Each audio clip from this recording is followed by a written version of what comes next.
Hi hello ನಮಸ್ಕಾರ. Creative Ramya ಲಾಗ್ಸ್ಗೆ ತಮ್ಮೆಲ್ಲರಿಗೂ ಪ್ರೀತಿಯ ಸ್ವಾಗತ. ಇದು ನಮ್ಮ 15th ಆ್ಯನಿವರ್ಸರಿಯ ಮೊಮೆಂಟು. ನನ್ನ ಹಸ್ಬೆಂಡು ಬೆಳಗ್ಗೆ ಡ್ಯೂಟಿ ಇದ್ದಿದ್ದರಿಂದ ನಾವು ಆ್ಯಕ್ಚುಲಿ ಎಲ್ಲಾದರೂ ಹೊರಗಡೆ ಹೋಗೋಣ ಅಂತ ಪ್ಲ್ಯಾನ್ ಮಾಡ್ಕೊಂಡಿದ್ವಿ. ಅವರು ಅರ್ಜೆಂಟ್ ಡ್ಯೂಟಿಗೆ ಹೋಗಲೇಬೇಕಿತ್ತು, ಅದಕ್ಕಾಗಿ ಎಲ್ಲೂ ಹೋಗಲಿಲ್ಲ. ಮಕ್ಕಳೇ ಸಿಂಪಲ್ಲಾಗಿ ಕೇಕ್ ತೊಗೊಂಡು ಬಂದಿದ್ದಾರೆ. ಕೇಕ್ ತೊಗೊಂಡ್ಬಂದು ಮನೆಯಲ್ಲೇ ಕಟ್ ಮಾಡಿದ್ವಿ.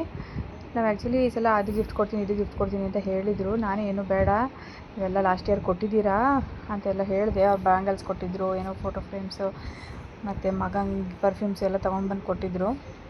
ಅವ್ರು ಏನು ಮಾಡಿದ್ರು ನಮಗೆ ಖುಷಿನೇ. ಅವ್ರ ಖುಷಿಗಾಗಿ ನಾವು ಸಿಂಪಲ್ಲಾಗಿ ಆ್ಯನಿವರ್ಸರಿ ಮಾಡಿಕೊಂಡ್ವಿ. ಆ್ಯಕ್ಚುಲಿ ನಮ್ಮ ಮಾವನಿಗೆ ಹುಷಾರಿರಲಿಲ್ಲ, ಅದಕ್ಕಾಗಿ ಏನು ಬೇಡ ಅಂತ ಸುಮ್ಮನಾಗಿದ್ವಿ. ಮಕ್ಳು ಕೇಳಬೇಕಲ್ಲ, ಇರಲಿ ನನ್ನ ಮಗಳು ಬರ್ಡೇನೂ ಈ ಸಲ ಮಾಡಿರಲಿಲ್ಲ, ನಿಮಗೆಲ್ಲ ಗೊತ್ತಿರೋ ಹಾಗೆ. ಲಾಸ್ಟ್ ಇಯರ್ ವಿಡಿಯೋ ನೋಡಿಕೊಂಡು ತುಂಬ ಜನ ವಿಶ್ ಮಾಡಿದ್ರಿ, ಥ್ಯಾಂಕ್ ಯು ಸೋ ಮಚ್. ಊಟ ಮುಗಿಸ್ಕೊಂಡು ನನ್ನ ಹಸ್ಬೆಂಡ್ ಬಂದಿದ್ದೆ 7:30 ಆಗಿತ್ತು. ನಾವು ಹೊರಡೋ ಅಷ್ಟೊತ್ತಿಗೆ 9 o'clock ಆಯಿತು. 9 o'clock ನಾವು ಎಲ್ಲೋಗೋದು ಅಂತ ಯೋಚನೆ ಮಾಡಿ ಈ ಹೋಟೆಲ್ಗೆ ಬಂದ್ವಿ. ಇದು ನಮ್ಮ ಮನೆಯಿಂದ 20 kilometers ಆಗುತ್ತೆ. ಹೋಟೆಲ್ ಹೆಸರು ಬಂದುಬಿಟ್ಟು ಕಂಪು ಅಂತ.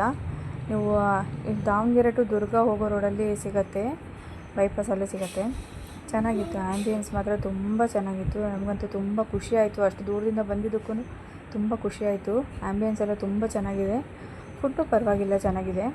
ಅಂದರೆ ಖಾರ ಕಡಿಮೆ, ಖಾರ ತಿನ್ನೋರಿಗೆ ಅದು ಕಡಿಮೆ ಅನಿಸುತ್ತೆ, ಸಪ್ಪೆ ತಿನ್ನೋರಿಗೆ ತುಂಬ ಚೆನ್ನಾಗಿದೆ. ಮತ್ತು ಇದು ಪ್ಯೂರ್ ವೆಜ್ಜು. ಇಲ್ಲಿ ಫೇಮಸ್ಸೇ ಅಕ್ಕಿ ರೊಟ್ಟಿ ಮತ್ತು ಎಣ್ಗಾಯಿ. ನಾವು ಆ್ಯಕ್ಚುಲಿ ತೊಗೊಂಡಿದ್ವಿ, ಎಣ್ಗಾಯಿ ತುಂಬ ಸಪ್ಪೆ, ಅಕ್ಕಿ ರೊಟ್ಟಿ ಚೆನ್ನಾಗಿತ್ತು. ನಾವು ಹೋಗಿ ಕೂತ್ಕೊಂಡು ಆರ್ಡ್ರ್ ಮಾಡೋಕ್ಕೂ ಫುಲ್ಲು ಜೋರು ಮಳೆ ಸ್ಟಾರ್ಟ್ ಆಯಿತು. ಎಂಥ ಮಳೆ ಅಂದರೆ ನಾವು ರಿಟರ್ನ್ ಬರ್ತಾ ರೋಡೇ ಕಾಣ್ತಾ ಇಲ್ಲ ನಮಗೆ, ಅಷ್ಟು ಮಳೆ. ಬೈಪಾಸಲ್ಲಿ ಫುಲ್ ಎಲ್ಲ ಗಾಡಿಗಳನ್ನ ಅಲ್ಲಲ್ಲೇ ನಿಲ್ಲಿಸ್ಕೊಂಬಿಟ್ಟಿದ್ರು. ಇಲ್ಲಿ ರಾಗಿ ಕಿಲ್ಸ ತೊಗೊಂಡಿದ್ವಿ ಫಸ್ಟಿಗೆ, ಅದರ ರೇಟಿಂಗ್ಸ್ ಕೊಡ್ತಾ ಇದ್ವಿ. 3 out of 5. I am giving 0 out of 5. 3 I am giving 0.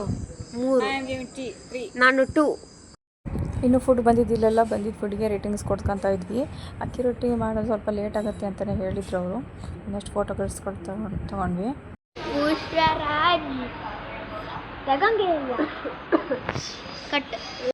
ಮಳೆ ಜೋರು ಶುರುವಾಗಿದ್ದರಿಂದ ಅವ್ರು ಒಳಗೆ ಬಂದು ಕೂತ್ಕೊಂಡು ತೊಟ್ಟಿ ಮನೆ ಥರ ಮಾಡಿದ್ದಾರೆ ಒಳಗಡೆ. ತುಂಬ ಚೆನ್ನಾಗಿದೆ. ಮಳೆ ಬರುವಾಗಂತೂ ಎಷ್ಟು ಚೆನ್ನಾಗಿತ್ತು ಅಂದರೆ, ಮತ್ತು ತುಂಬ ಚಳಿ ಆಗ್ತಿತ್ತು. ಅದು ಓಪನ್ ಪ್ಲೇಸ್ ಆಗಿದ್ದರಿಂದ ತುಂಬ ಚಳಿ ಆಗ್ತಿತ್ತು. ಅದಕ್ಕೆ ಒಳಗೆ ಬಂದು ಕೂತ್ಕೊಂಡು ನನ್ನ ವಿಡಿಯೋ ತಮ್ಮೆಲ್ಲರಿಗೂ ಇಷ್ಟ ಆಯಿತು ಅಂತ ಭಾವಿಸ್ತೀನಿ. ನಿಮ್ಮ ಅನಿಸಿಕೆ ಅಭಿಪ್ರಾಯಗಳನ್ನು ನನಗೆ ಕಮೆಂಟ್ ಮುಖಾಂತರ ತಿಳಿಸಿ. Thank you, love you all, bye.